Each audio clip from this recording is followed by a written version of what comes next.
نحمده ونصلي على رسوله الكريم اما بعد فاعوذ بالله من الشيطان الرجيم بسم الله الرحمن الرحیم۔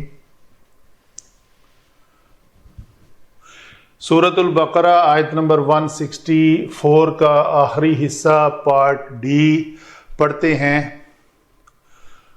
وَالسَّحَابِ الْمُسَخَّرِ بَيْنَ السَّمَاءِ وَالْأَرْضِ لَآيَاتٍ لِقَوْمٍ يَعْقِلُونَ۔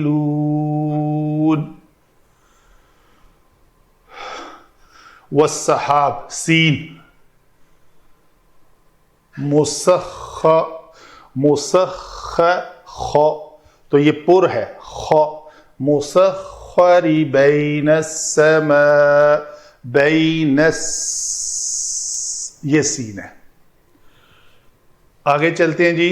علم نحو علم صرف میں ہر کلمے کو دیکھتے ہیں، واو عطف ہے، اس واو عطف کے ذریعے پچھلے کلمے کو جوڑا گیا ہے۔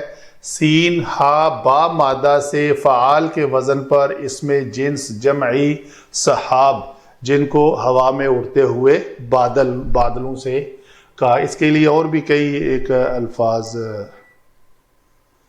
یوز ہوتے ہیں۔ مسخری سین خا را تفعیل کے وزن پر اس میں مفعول، یہ باب تفعیل سے ہے تو سخرا یسخر سے، اگر یہ مسخر ہو خا کے نیچے کسرہ ہو تو یہ اسم الفاعل، مسخر ہو تو مفعول بنے گا۔ بین اسم جامد، اسم ظرف۔ السماء سین میم واو مادہ سے سماوی ہو کر واو کو حمزہ سے بدلا سمائی بنا، واحد مؤنث سے استعمال ہوتا ہے۔ الارض آیات آیا یا حمزہ یا مادہ سے فعالاتن کے وزن پر آیا یاتن اور آیا، تو یہ یا جو ہے پہلی چونکہ متحرک ہے تو اس کا ماقبل حمزہ زبر کے ساتھ ہے تو یہ یا الف میں بدل جائے گی تو یہ بنے گا آیاتن، تو گویا لکھنے میں لا آیاتن۔ یہ مد جو ہے یہ کہیں سافٹ ویئر کی غلطی سے پڑی ہوئی ہے تو یہ لا آیاتن ہوگا۔ لقوم لام پھر حرف جارہ ہے، قوم اس میں جامد ہے جمع ہے، لام یہاں پہ لکھ لیتے ہیں، یہ جارہ ہے، لام جارہ۔ یعقلون عقلا باب ضربا یضربو سے عقلا یعقلو جمع مذکر غائب کا صیغہ فعل مضارع، یعقلو یعقلان یعقلون۔ یہ ہوئی جی ہماری علم صرف کے مطابق باتیں۔ علم نحو میں دیکھتے ہیں تو پتہ چلا تصریف الریاح والسحابی، تو یہ جو والسحابی ہے الریاح والسحاب یہ آپس میں دونوں معطوف، یہ معطوف ہے کس معطوف علیہ کا؟ اس سے پہلے جو تصریف کے بعد الریاح یعنی ہواؤں اور بادلوں، یہ دونوں آپس میں مل کر یہ مرکب عطفی بن کر تصریف مضاف کے مضاف الیہ بن رہے ہیں۔ تو وہ جو یہ دونوں مل کر تصریف الریاح والسحابی ہے تو سحابی جو ہے یہ موصوف ہے اور اس کی صفت کیا ہے؟ یہ اسم ظرف اور مضاف الیہ۔ تو گویا یہ بین السماء والارض،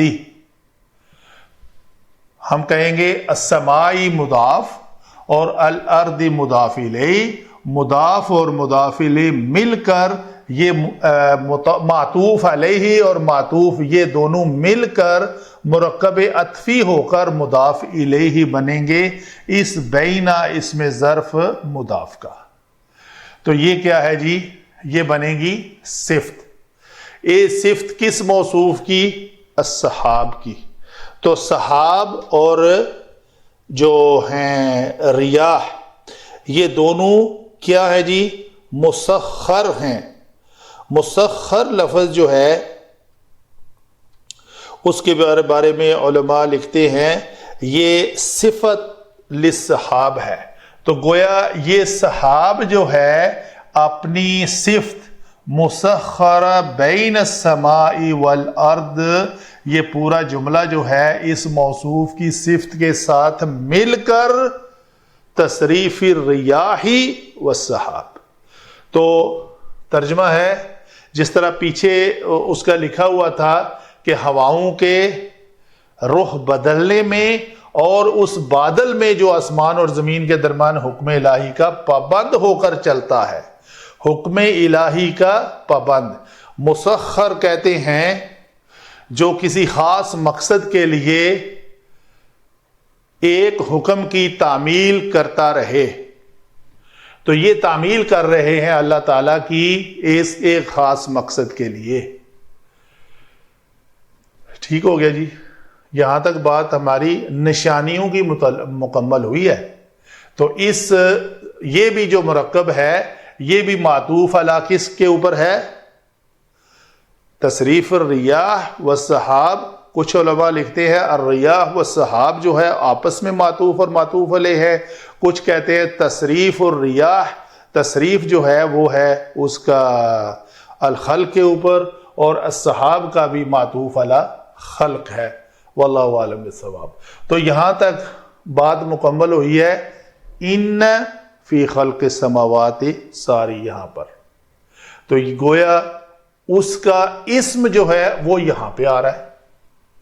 یہ لام تو لام ابتدا ہے، لیکن آیاتن یہ جمع مونث سالم منصوب بالکسرہ ہوتے ہیں۔ تو یہ ہے منصوب بالکسرہ، یہ دو زیر والی جو تنوین ہے یہ منصوب بنا رہی ہے اس کو، تو یہ آیاتن منصوب ہو کر ان کا اسم مؤخر ہے، اکیلا نہیں، اپنی صفت کے ساتھ۔ تو یہ موصوف کیا ہے جی اور صفت کیا ہے؟ پہلے تو لام کو چھوڑیں، لام جارہ ہے، یہ قومن۔ قومن دو زیر والی تنوین والا اسم کے بعد کوئی جملہ آئے تو وہ کثرت سے اس کی صفت بنتا ہے۔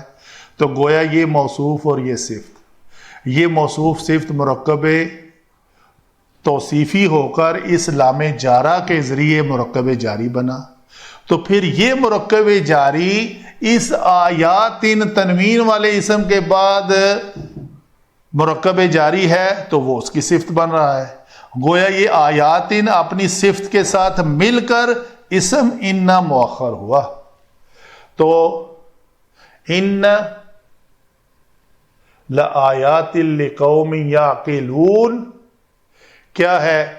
فی خلق السماوات، آگے ساری یہاں تک پوری آیت مبارکہ کو ایک بار ہم پھر انالائز کر لیتے ہیں۔ تو پابند ہو کر چلتا ہے، ان میں، ان سب میں، یہ جو پیچھے بیان ہوا عقل مندوں کے لیے قدرت الہی کی بہت سی نشانیاں ہیں۔